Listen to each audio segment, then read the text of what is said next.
Good morning. Today we are going to be reading from Psalms 114.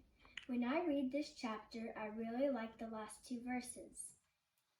Tremble, O earth, at the presence of the Lord, at the presence of the God of Jacob, who turned the rock into a pool, the hard rock into springs of water. These verses really help me build my faith because they tell me that God can make the impossible possible.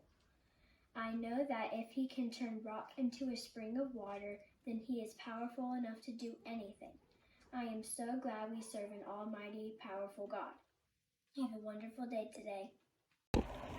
Hi, I'm Simmons, and today we're looking at Psalm 114. This is a song of the Exodus. Since the 6th century, the church has used this psalm in ministering to the dying and at the burial of the dead. It was also a psalm for Easter because Israel's deliverance from bondage was seen as a type of deliverance from the bondage of sin.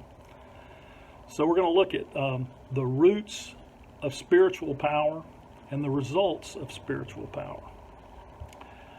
First, we're going to look at separation. Separation is turning away from the world and listening to what God has to say.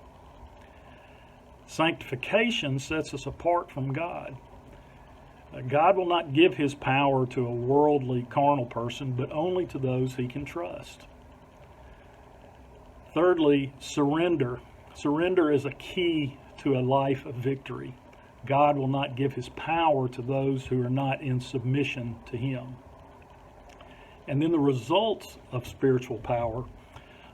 When Israel put the waters of the Jordan between them and the old way of life, what was an obstacle became their protection and made it difficult for them to go back to Egypt and to their past. When God is moving in power, people will tremble, not at the preacher, but at the presence of God.